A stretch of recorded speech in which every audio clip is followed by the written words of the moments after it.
So, was gibt es denn Neues in der veganen Bewegung? Hier. 2004, das Berliner Landgericht verbietet die PETA-Kampagne Der Holocaust auf ihrem Teller. 2006, Vegetarier sind Mörder.de ist online. 2012, ein junger, aufstrebender, durch und durch bescheidener Jenaer Student, der später einen YouTube-Kanal mit einem Kaktus haben sollte, sitzt in einem Seminar zur Einführung in die Tierethik. Er trägt ein T-Shirt mit der Aufschrift Militanter Veganer. 2015, das Schweizer Bundesgericht hält fest, dass es legitim ist, den Präsidenten des Vereins gegen Tierfabriken, Erwin Kessler, als Antisemiten zu bezeichnen. In einem Interview sagte Kessler einmal: Klartext, oft undiplomatisch und politisch unkorrekt ist mein Markenzeichen. Aber ich provoziere nie zum Selbstzweck, sondern um Menschen aufzurütteln und ihnen die Augen für ein großes Unrecht zu öffnen. 19. Dezember 2016. Ein islamistischer Terrorist fährt auf einem Berliner Weihnachtsmarkt in eine Menschenmenge. In der Folge sterben 13 Menschen. Noch am selben Tag schreibt die Tierrechtsorganisation Animal Peace: Gänse, 6 Millionen Terroropfer jährlich in Deutschland. Für Gänse ist jeden Tag Weihnachtsmarkt. Vergesst das nie. Was ist das? Da geht's ja weiter. Wir verkünden, wer in ein Steak beißt, mordet. Wer Kuhmilch trinkt, vergewaltigt. Wer nicht vegan lebt, beteiligt sich am Tierholocaust. Wenn eine Kuh einen Bauern angreift oder tötet, jubeln wir. Unsere Schilder und Megafone sind unsere Sturmgewehre, vor denen Menschen weder auf Hochzeiten noch im McDonald's sicher sind. Wir sind durch und durch apolitisch. Wir kennen keine Parteien. Wir kennen nur Tierversklaver. Wir zeigen den Leuten die ungeschminkte Wahrheit und beschönigen nichts. Wir sind Platon und Diogenes in einem. Wir sind militanter Veganismus.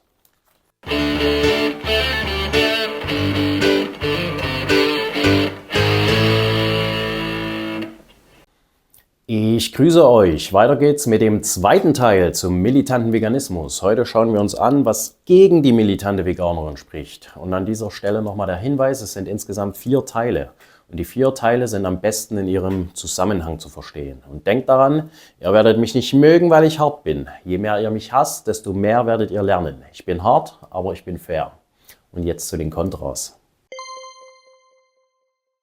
Durch Empathie versetzen wir uns in andere hinein und verstehen diese. Das kann sich auf Emotionen wie Freude, Trauer, Wut oder Angst beziehen, auf körperliche Empfindungen wie Schmerz, aber auch auf Perspektiven und Handlungen anderer.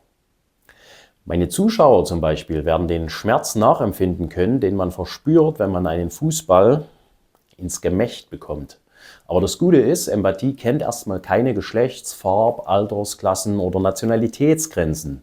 Empathie wirkt sogar über die eigene Spezies hinaus. Ich meine, wir können mit Schweinen, Hühnern, Rindern, Gänsen, Hunden und Katzen mitfühlen und ihren Schmerz nachempfinden.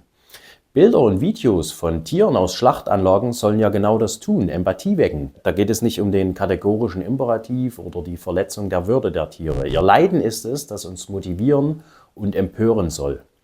Veganismus bedeutet Gerechtigkeit, aber Veganismus funktioniert nicht ohne Mitleiden und Mitfühlen und ohne Verstehen. Anfang 2023 wusste die militante Veganerin das auch noch. Du bist jetzt nicht immer schon vegan, du hast ja auch eine nicht vegane Vergangenheit. Kannst du Vegetarier und Fleischesser auch ein bisschen verstehen? Ja, absolut. Ich kann durchaus verstehen, wo man herkommt. Nicht sehr militant und durchaus empathisch, oder? Raffaela Raab hat den Namen militante Veganerin selbstironisch gewählt. Das ist wirklich hängen geblieben. Vor allem, ich fand das militant so ironisch. Und das ist im Comedy, muss ja man ja den Angreifern etwas wegnehmen. Wenn sich jemand über dich lustig macht, ist das Heftigste, was du machen kannst, ihm die Waffen von vornherein wegnehmen und dich selbst schon so bezeichnen. Dann hat er ja nichts mehr gegen dich, wenn dir das schon nicht wehtut. Und dann habe ich mich halt die militante Veganerin genannt. Mittlerweile ist es aber leider so, dass die Ironie tatsächlicher Gewalt gewichen ist. Die militante Veganerin übt Gewalt aus, nicht indem sie mit ihren Fäusten auf Menschen einschlägt, aber durch ihr Auftreten, durch ihren Ton, durch ihre Sprache. Ihr glaubt mir nicht? Hallo Lea. Hallöchen. Was geht, Lea? Hi. Wie viel? Ich habe mir jetzt deinen Stream gerade ein bisschen angehört. Ich finde die Sache an sich finde ich gut, was du machst. Klar, ist nicht teurer, aber wie soll ich meine Eltern davon überzeugen, dass sie vegan kochen sollen, wenn ich habe darüber keine Entscheidungsgewalt, was sie jetzt kochen, wie sie es kochen. Also du hast die Möglichkeit, Nein zu sagen und Du würdest sie auch davon überzeugen, wenn sie dir jetzt eine Hundesuppe kochen, oder? Würden sie nicht machen. Okay, aber wenn sie dir jetzt eine Hundesuppe kochen, ich weiß, du bist nicht die hellste Kerze auf der Torte, aber ich bitte dich, dieses Gedankenexperiment einfach mal kurz mental zu testen. Wenn sie dir jetzt eine Hundesuppe machen, was sagst du ihnen dann? Ich würde erstmal dich bitten, dass du mich Nicht die noch mal Wahrheit ins beleidigst, Gesicht weil sagst, ich weiß, das tut weh. das Geld, okay, passt jetzt. Und mit welcher Zeit? Ich habe dir ja schon erklärt, ich bin in der Schule. Ich bin Eine Stunde früher auf und kochst dir Spaghetti in meine Fresse! Es geht um Mord, es geht um Sklaverei, es geht um Gaskammern! Schweinebabys werden vergast! Steh halt 20 Minuten früher auf, ist das so viel verlangt? Bitte, wer ist hier das Opfer? Du mit deiner Scheißzeit? Als ob du keine Zeit hast! Du bist jetzt gerade im Twitch-Call! Du kannst das ganze Wochenende lang kochen und dir in fucking Tupperware-Dosen stopfen, um das dann jeden Tag unter der Woche zu essen! Was ist falsch mit der Jugend? wirklich bitten, mich nicht anzuschreien. Ich würde dich rede ganz normal mit dir und nicht zu vergasen! Ich würde gerne fragen, was die nächste Eskalationsstufe ist und wann die militante Veganerin körperliche Gewalt ausübt. Aber das hieße ja, psychische Gewalt als weniger schlimm zu erachten. Und das wäre ein eklatanter Fehler. Schon Schreien bedeutet am Ende ja Gewalt. Und schließlich ist da noch das Schreien, das selbst etwas Gewalttätiges an sich hat. Im Schreien verstummt die Sprache. Im Schrei zeigt sich, welche Bedeutung der Stimme zukommt. Wenn immer wir der Erfahrung von praktizierter Macht und erlittener Unmacht im Sprechen auf die Spur kommen wollen, geht es nicht nur darum, was gesagt wird, sondern auch darum, wie etwas gesagt wird. Sprache leitet zu Hetzjagden an, zu Mobbing, zu Ausgrenzung, zu Schlägen und Tritten, aber viel mehr als das. Sprache selbst kann Gewalt sein. Indem wir sprechen, können wir andere direkt verletzen. Sagt mal einem verängstigten jungen Mädchen, dass sie zu fett ist. Nennt einen pubertierenden Jungen hässlich. Aber seid euch im Klaren darüber, dass ihr damit Gewalt ausübt und heftigsten Widerstand verdient. Psychische Gewalt darf weder in noch außerhalb der veganen Bewegung Platz finden. Lea, falls du das hörst, du bist okay so. Genau so, wie du bist. Ich finde es toll, dass du dir Gedanken machst und versuchst, vegan zu leben. An alle, die von Aggressoren und Bullies betroffen sind, ich bin bei euch. Und an alle, die Aggressoren und Bullies sind, fuck you. Forderst du etwa Empathie mit Gewalttätern? Du betreibst Opfer-Täter-Umkehr. Wer Fleisch isst, mordet. Eine Schüssel Reis, du drückst den Knopf, dann kommt ein Gewürz raus. Das entsteht aber nur, wenn vorher der Hund leidet. Würdest du den Knopf drücken? Sowas wird es aber ja nicht geben. Genau das machst du mit Tieren, dass jetzt eine Maschine mit einem Knopf ist oder ob du in den Supermarkt gehst und da Fleischmilch kaufst. Es gibt das schon und du bist aktiver Teil davon. Ich drück dafür ja keinen Knopf. Doch, wenn du zu einem Laden gehst und da Geld hingibst, dann drückst du den Knopf. Oder wenn du literally bei so einem Snackautomaten einen Knopf drückst und sagst, ich will die Beefy, dann drückst du den Knopf. Ich esse keine Beefy. Mädel, ob es jetzt eine Beefy ist, ein Maßriegel, ein Snickers, du drückst dann mit den Knopf. Aber ich verstehe schon, du willst das hier gar nicht ernst nehmen. Ich wünsche dir gute Besserung und einen schönen veganen Tag. Nee, kein veganen Tag. Ich hab doch Fleisch. It's death for no reason and death for no reason is murder. Das sangen die Smiths 1984. Ein wunderbares Lied, das ich euch nur empfehlen kann.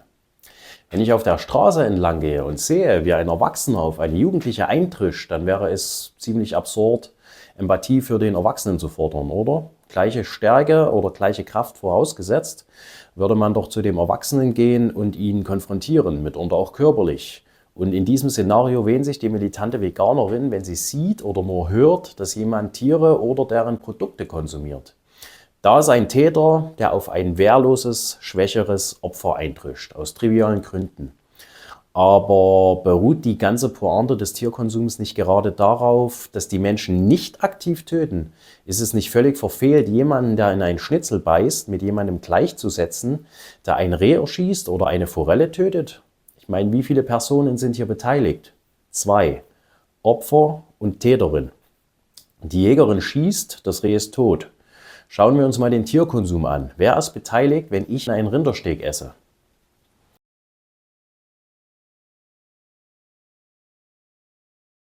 Ich höre euch ja schon.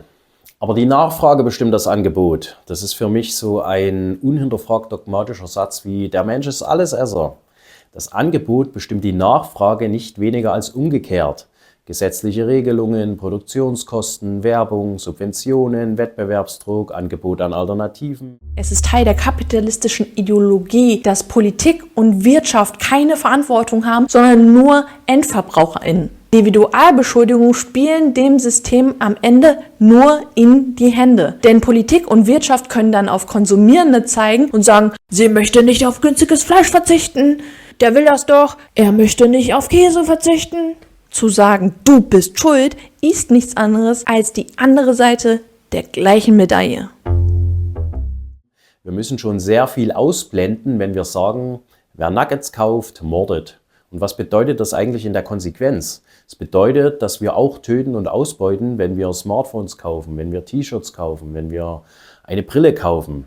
Wenn wir konsumieren, dann töten wir nach dieser Logik. Da heißt es dann wieder Suicide Fallacy, Death Crop Argument. Nope, das zieht hier nicht, weil ich nur zu Ende denke, was passiert, wenn wir diesem verkürzten und einseitigen Konsequenzialismus folgen. Und wie heftig ist das eigentlich? Also ich kaufe einen Schnitzel und töte damit ein Tier. Was für eine Macht, das macht mich ja quasi göttlich. Und damit geht der militante Veganismus der kapitalistisch-individualistischen Ideologie auf den Leim. Zarathustra aber sagt euch, wer vom Kapitalismus nicht sprechen möchte, soll vom Veganismus schweigen. Schaut euch dieses Video an, wenn ihr wissen wollt, wie Kapitalismus und Veganismus zusammenhängen. Und stellt euch mal vor, was passiert, wenn die militante Veganerin Marx entdeckt. Huiuiui. Und den Klassenkampf erst. Huiuiui. Dann können FDP, CDU und AfD aber einpacken. Hast du nicht was vergessen? Auf das Video von Sarah hinzuweisen. Ja, das auch. Aber was ist jetzt mit James Hetfield?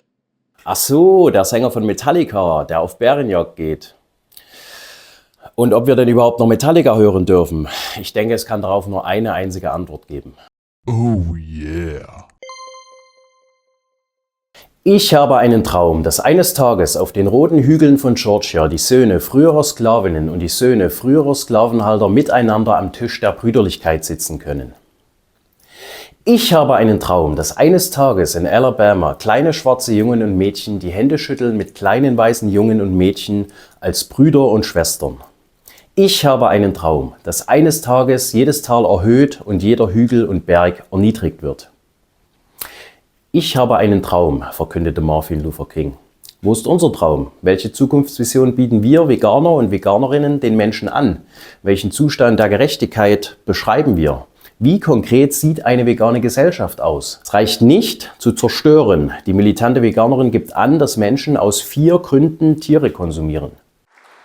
Denn das, was wir hier gerade sehen, sind die einzigen lächerlichen 4 Gründe, weswegen Menschen noch nicht vegan sind. Lächerlich mag schon sein, aber Tradition, Geschmack, Gewohnheit und Bequemlichkeit wirken und treiben Menschen an. Der Appell an Gerechtigkeit und Mitleid wirkt angesichts dieser Gründe wie der Versuch, einen Grizzly mit einem Badmintonschläger vertreiben zu wollen.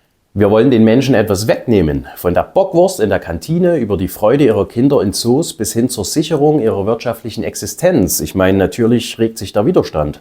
Den Tierkonsum überwinden, das ist ein negatives Ziel. Negativ in dem Sinne, dass wir sagen, was wir nicht möchten. Was wir aber brauchen, das ist ein positives Ziel, eine Utopie. Und es gibt ja auch schon Initiativen, die sich an dieser Utopie versuchen, wie zum Beispiel Transformation und die Vision Tierfreundliche Schweiz. Also ab an die Utopie und ab an das Neue. Fleischesser sind Mörder, Milchtrinker sind Vergewaltiger, Tierholocaust. So fragwürdig und teilweise inhaltlich falsch das natürlich alles sein mag, es ist, wie das Intro gezeigt hat, vor allen Dingen eins. Langweilig. Ich meine, die Versuche, Neues zu schaffen, sind ja da. Also warum nicht einfach dort weitermachen? Patientenfall Nummer 1. Wir haben einen Mann mittleren Alters. Er arbeitet wohl bei der, das war halt immer schon so, GmbH und vertritt dort den Propagandaposten. Er wurde zu uns als Akutfall eingeliefert, weil er im Wahnzustand vollkommen inkohärente Äußerungen von sich gegeben hat. Ich nenne das Ganze den Appell ad Schnitzelum. Und dass das funktioniert und gröhlenden Beifall jedes Mal kassiert, das beweisen nicht nur diese Politiker, sondern auch ein weiterer großer Denker unserer Gesellschaft, Knossi und Mundstuhl. Appell ad Schnitzelum. Das ist wirklich gut. Schafft Neues, aber vergesst nicht, auch das Neue kritisch zu prüfen. Salatismus ist die Religion der militanten Veganerin und ihre Göttin Tofunia erlaubt ihr, Menschen ins Schlachthaus zu schicken. Welche Religion hast du? Natürlich glaube ich nur an Tofunia. Okay, habe ich noch nie gehört, ehrlich gesagt. Ja, der Salatismus ist eine Religion, die sich immer weiter durchsetzt. Also Tofunia, unsere Göttin, erlaubt uns, Menschen ins Schlachthaus zu schicken. Und das ist natürlich deswegen eine Rechtfertigung, um Gewalt an Menschen zu begehen. So wie jeder andere Aberglaube eben dann auch eine Rechtfertigung ist, Gewalt an Tieren zu begehen. Ich bin überzeugter Atheist, aber diese Art der Argumentation bringt mich fast schon dazu, religiös zu werden. Natürlich glaubt die militante Veganerin nicht wirklich daran. Okay, um das hier nochmal klar zu machen, weil ich hoffe, der Journalist Flo hier kann ein bisschen kritischer denken, als mir das einfach so abzuglauben. Es ist natürlich keine ernst gemeinte Religion. Es gibt Tofunia genauso wenig wie alle anderen Götter und ich bin nicht für Gewalt an Menschen oder an Tieren. Aber die Leute wissen ja, dass die militante Veganerin nicht wirklich daran glaubt. Was also will die militante Veganerin hier erreichen? Ich nutze das als Gegenbeispiel, wenn Leute ihre Religion zücken wollen, um Okay, ist gut, Tieren Gewalt anzutun. Ein Gegenbeispiel, okay. Aber der Unterschied ist ja, die Leute glauben tatsächlich an eine göttliche Instanz. Oder sie benutzen es zumindest als Vorwand. Die militante Veganerin setzt also voraus, was es zu beweisen gilt. Dass Religion Humbug ist oder Aberglauben, wie sie sagt. Mit Abstrichen sehe ich das zwar ganz genauso, aber Christinnen, Muslime und Jüdinnen erreicht man doch nicht, indem man Religionen pauschal als Humbug bezeichnet und eine offensichtliche Fake-Religion aufbietet. Meine Religion erlaubt mir, Menschenfleisch zu essen. Das überzeugt doch nicht, wenn man weiß, dass diese Person gar nicht daran glaubt. Viel zielführender wäre es doch, zu fragen, inwiefern die entsprechende Religion Veganismus verbietet oder zum Tierkonsum verpflichtet und auf dieser Grundlage zu argumentieren. An dieser Stelle möchte ich euch übrigens gerne auf das Möhre Unser und auf die 10 Gebote des Tierkonsums hinweisen. Ich bin nicht der offizielle Vegan-Papst. Ja, unter Polizisten, Bankiers, Richtern, Henkern, Offizieren, Kirchenbossen, Politikern und ähnlichen Vertretern der Macht geduldet wird. Ich bin nicht euer Superstar. Vor 2,5 Jahren habe ich mich auf die Suche begeben, und zwar nach dem Ziel des Veganismus, und ich stieß dabei auf den Begriff Tierkonsum, und dieser Begriff hat sich als überaus tauglich erwiesen. Er ist wie ein Baum, den ich gepflanzt habe und der jeden Tag wächst und wächst und wächst und immer größere Früchte trägt. Und ich biete euch diese Früchte hier auf diesem Kanal an. Tierkonsum bringt absolut akkurat zum Ausdruck, was mit Tieren passiert, und zwar in einem umfassenden Sinne. Tierkonsum beschreibt Handlungen, Strukturen und ein System, aber viel mehr als das, er beschreibt eine Ideologie. Der Tierkonsum ist eine Ideologie, in der Tiere zu Ressourcen und zu Waren degradiert werden, zu Objekten, mit denen nach Belieben verfahren werden darf. In der Ideologie des Tierkonsums sind Tiere keine Individuen mit je eigenen Bedürfnissen und Persönlichkeiten, sondern Produkte. Schaut euch gern dieses Video an, wenn ihr mehr über den Begriff erfahren wollt. Die vegane Bewegung fokussiert sich meines Erachtens viel zu sehr auf den vermeintlichen Widerspruch von Haus- und Nutztieren. Aber auch in der Haustierhaltung werden Tiere systematisch unterdrückt und ausgebeutet. Das hat viel mit dem autoritären Charakter zu tun und dieser hat viel mit Empathie bzw. Empathielosigkeit zu tun. Und damit sind wir dann wieder bei Kontra 1 des Videos anbelangt und am Ende. Danke an alle, die sich das Video bis hierhin angeschaut haben und die den Veganismus voranbringen. Ihr seid klasse. Ihr seid die Überwindung des Tierkonsums. Ihr seid die Kritik des Veganismus.